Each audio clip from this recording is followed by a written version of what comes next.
So we're here with Deborah Markowitz and your crew for two films, right? Two different films. Whee! So I don't. You want to start off with maybe a couple of guys and see like how did you come up with that concept? I know it's a long time because I know I read it a long time ago. Yeah, it's that's right. It won, I think, something at Brightside a long time ago when it was just a short film.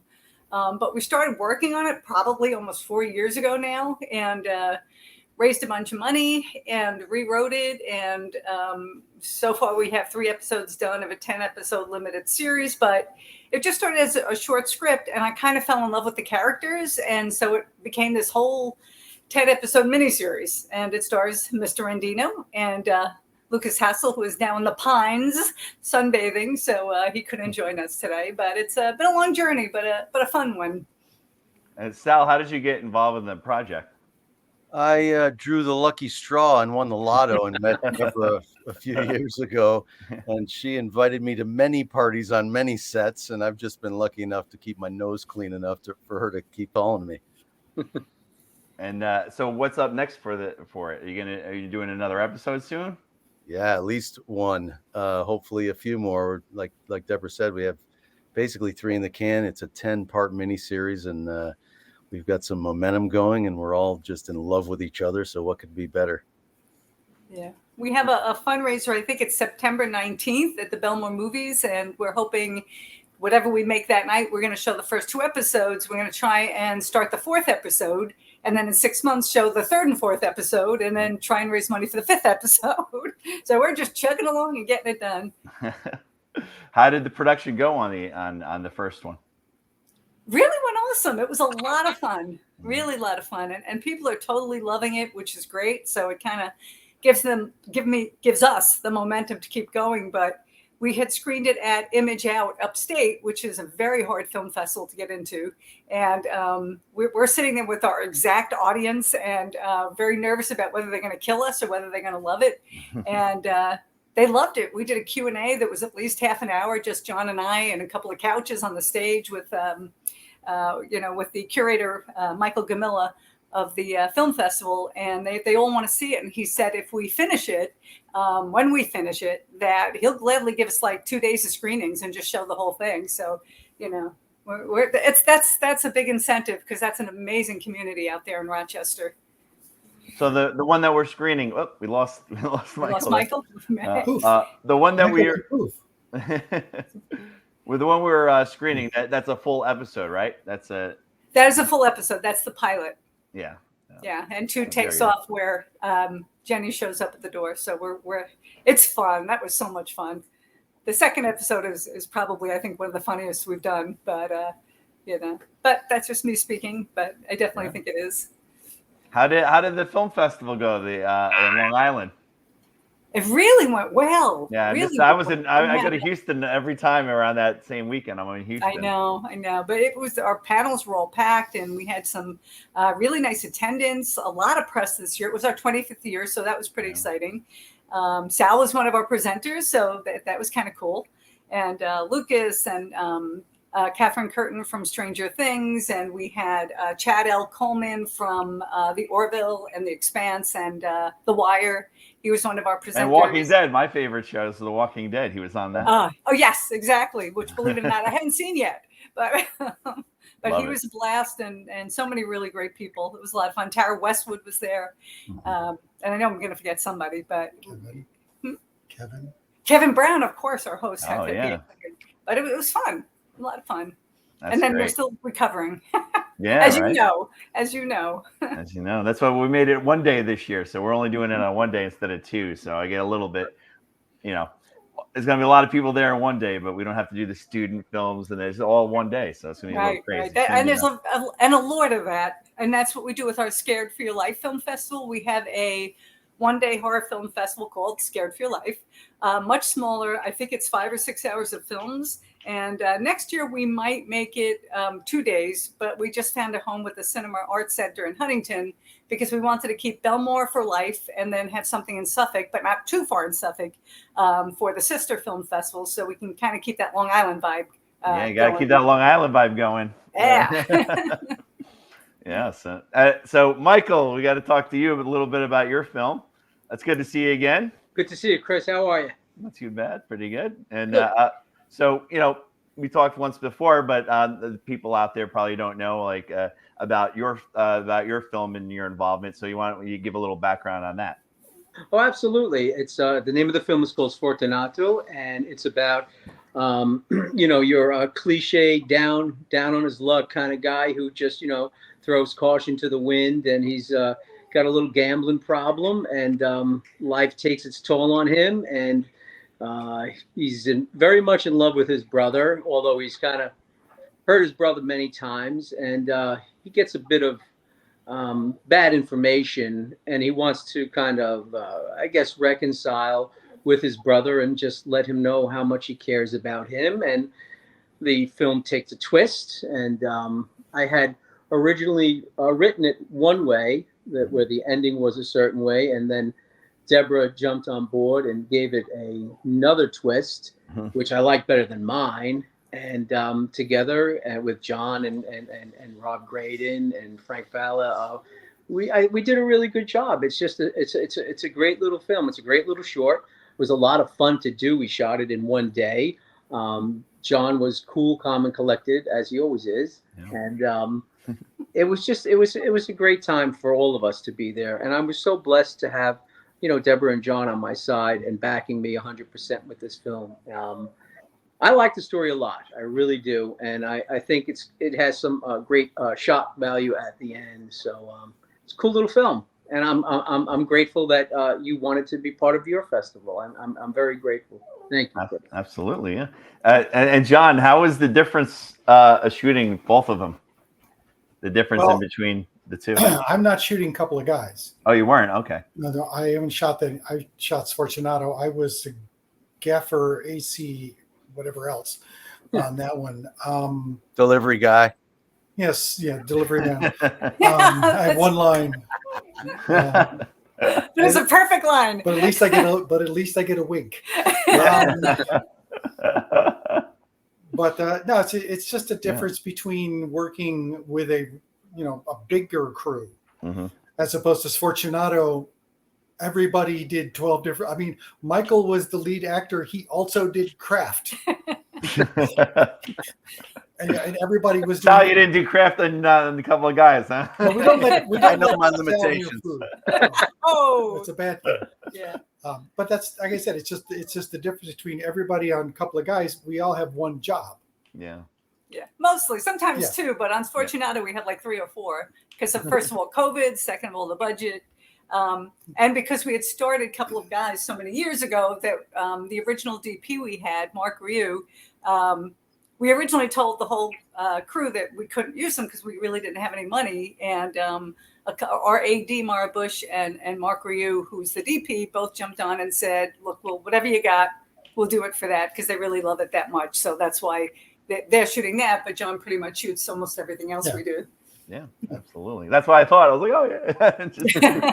Yeah, that's one of the few things I haven't shot. Couple of Guys. Yours. That's it. Yeah, it's just a Couple of Guys. That's right. Except for the early stuff. But we didn't have the camera yet.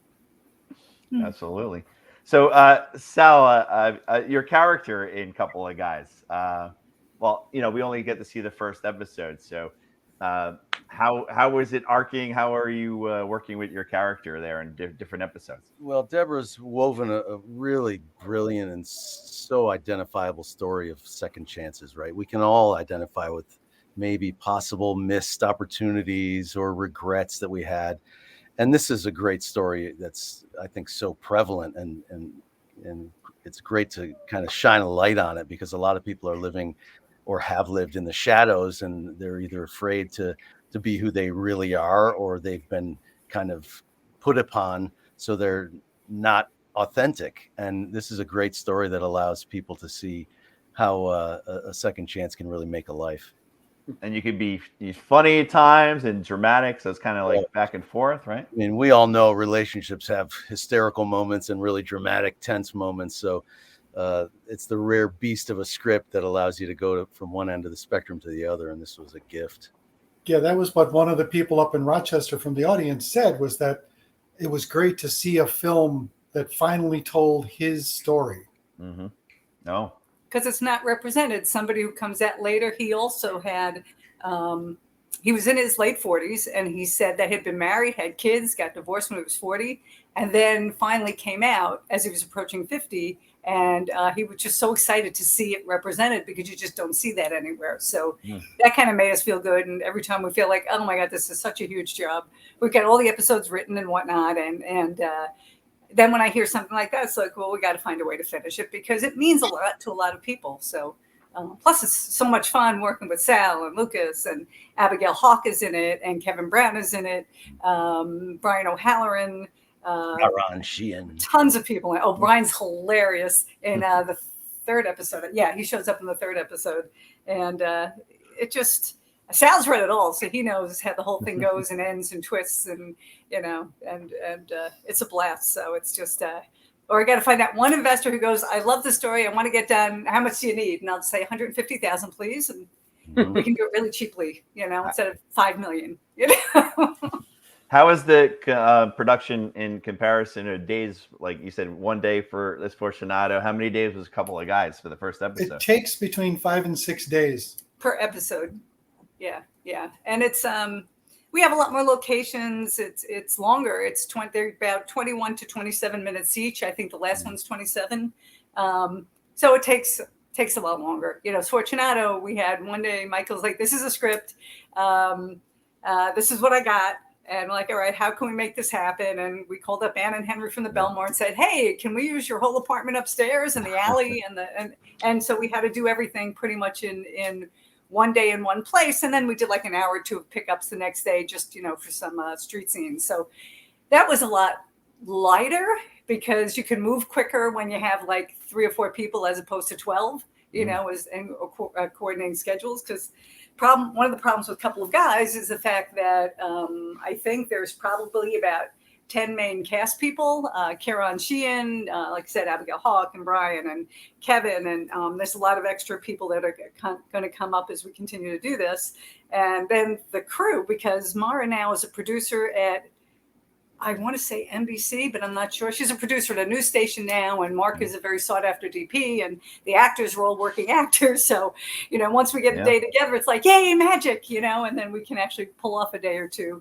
But it's definitely been challenging. Whereas Sfortunato, it's like, okay, we got 4 people. Guess what? You're doing art. You're going to be the AC as well as art, and you're going to do this as well as that. And I actually felt really bad that Michael had to do craft, because there was no one else to do it. But, it's as an actor, how hard is that to have to do that and then jump in? And, it's just like, Michael, just go focus somewhere. We'll take care of everything else. It was difficult, but able to pull off quicker sometimes when it's that much smaller. So it was difficult, but if I could do that every day, I'd be happy. Yeah. Mm-hmm. I would be thrilled. How was it doing all those hats?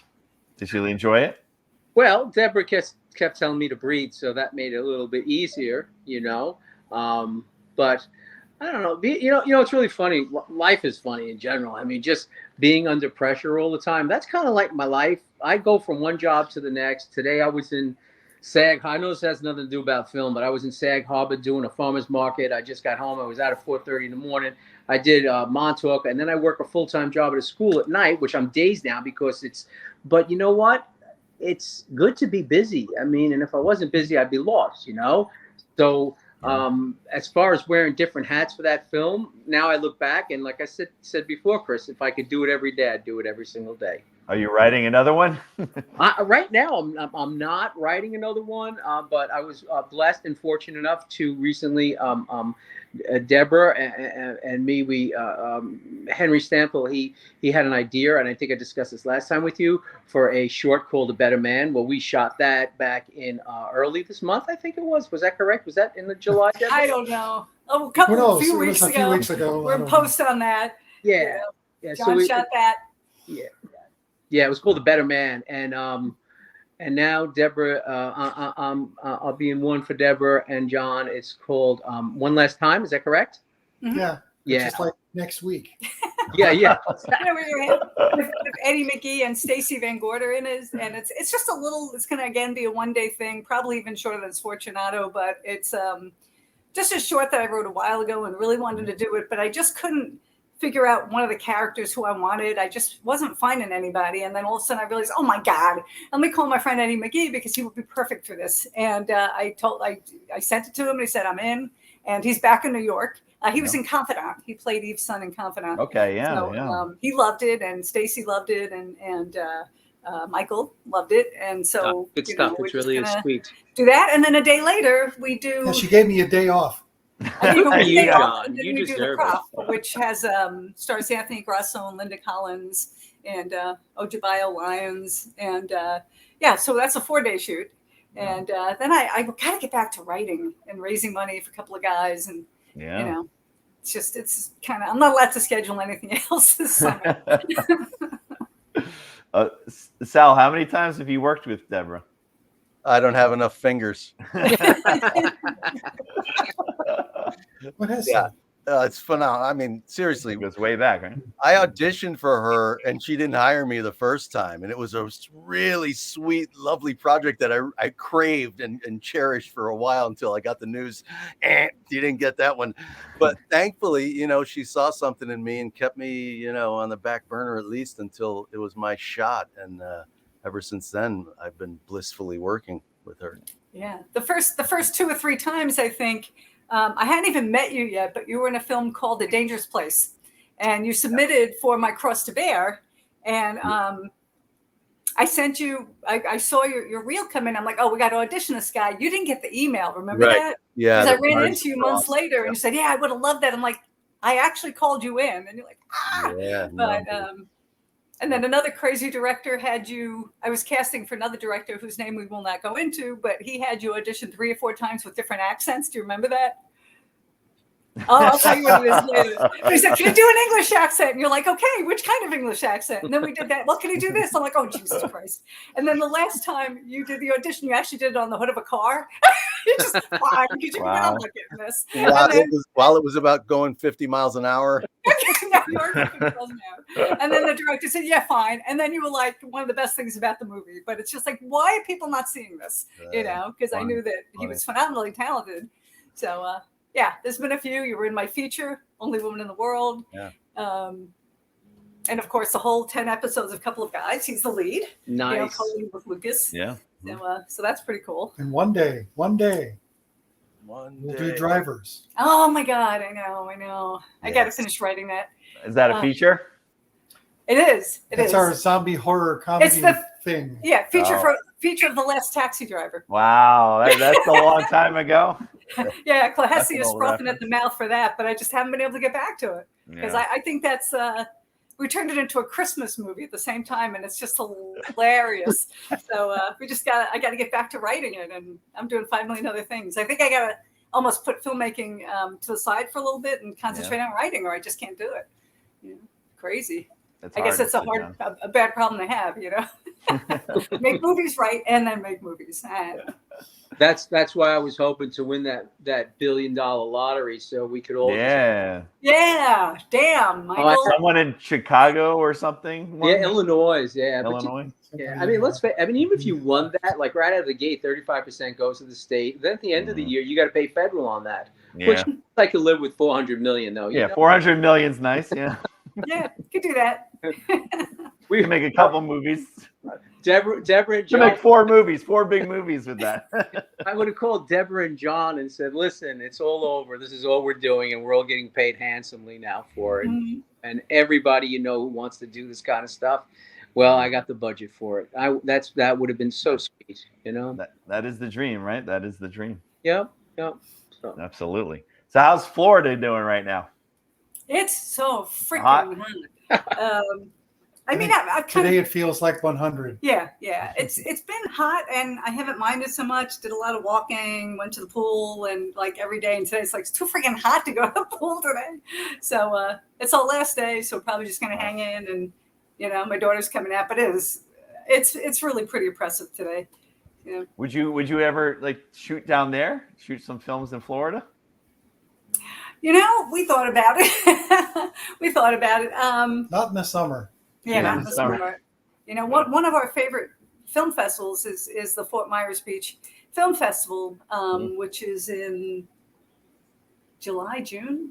No. I don't know when it is, but why would they have Florida film festivals in the summer there? They could do it all. Yeah, winter, but if fall. they continue, they're going to move it to the fall because it's just, first of all, the prices are ridiculous. The great thing is it's right on the beach, so it's amazing. We use it as a vacation, and it's 3 hours away from my mother, so we don't have to come visit. So that's really good.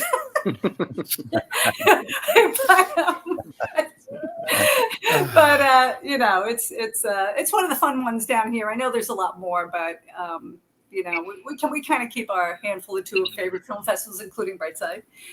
So we're going to just keep that. That will be our main Florida Film Festival.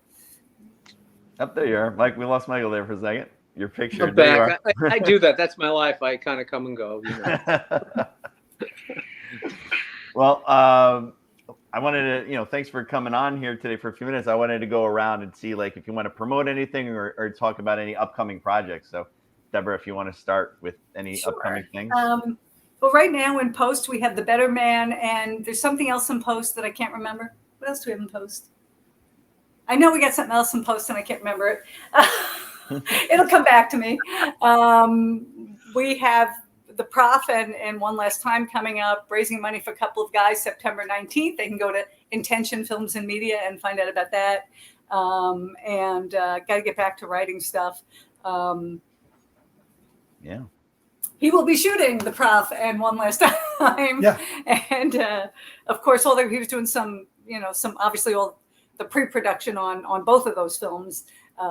So that's about that. And we just keep on keeping on. Yeah, so what about you, Michael? Well, the one that Deborah mentioned, One Last Time, I'll be doing. There's another one I'm doing. Graveyard Medium. Great. Thank you, Deborah. Thank you. Deborah is just like, I just wish I lived with Deborah and John so she could just fill in the blanks when I don't know what to say. It's great. Graveyard Medium. It's by Maria Filippone. That's her film. That's coming up in a couple of weeks as well. And I think that's about it for now. And I'm just looking forward to going to Jersey for the first time and checking out your festival. I'm really excited. I can't wait. Yeah, we didn't have you at Brightside, did we? We had you at Point. Right? Yeah. Brightside. I'm really looking forward to this. I really am. I thank you for having us. And how about those Mets, Chris? You got to be happy, huh? I'm happy. Yeah. Good. I'm glad. Good. I have interviews all the way up to the Met game today. That's I'm gonna sit down and watch it. I'm babysitting a dog all day, so okay. That's it. Doing this, it's sitting behind me crying. Oh, mustn't take it out. So, but yeah, last time we talked to you, you were, your daughter was having a baby, right? Just about. Yes, as a matter of fact, I came home from the market, like I said, and right before 4:30, I jumped in the shower quick, and she had gone with my wife. So the baby's actually here today. And I walked in, and the baby was hysterical crying. My mom and sister was watching him, so I tried to calm him down. And then my daughter came in, and she took the reins. So I was grateful. So the timing was perfect right now for me to get on this thing with you guys. Right. So the kid is nice and quiet, so that's good. He's cute, and he's got a lot of expressions, and I think he's going to be a little actor. So I love that. That's awesome. God bless. What about you, Sal? What do you got? What do you got coming up or working on? Or this is probably the biggest 2 weeks of my 30-plus year career right now. We just opened a film on Tuesday, which was blessed to screen at Life last year. Danny Aiello's last film called One Moment. I play his son, and it's a great, heartwarming family comic drama. And then on August 5th, I open my first lead bad guy role opposite Denise Richards in a cool, kid-friendly talking dog Disney movie called Junkyard Dogs. No. So a lot of big things happening, and hopefully they can snowball in a good way, in summer. Pardon the metaphor. Yeah. Film is back. And I know here in New Jersey, it's been blowing up all summer, which is crazy. It usually doesn't do that in the summer, but I was just on like 3 different sets in the last couple of days, just filming. So it's exciting. Yeah. Good times.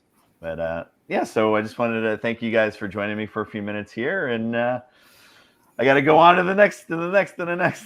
So, Thank you. Thank you. We'll see you next but week. yeah, we'll see you Yeah, next have week. it. Brightside. Thank you, Yeah. Chris. Awesome. Nice to meet care. you, Sal. Bye, everybody. John. Michael, nice to meet you. Good luck. See you soon. See you soon, folks. Might see you on the 7th. Okay, we'll be there. Cool. Awesome. Can't wait. All right. Take care. Thanks. Bye-bye. Bye.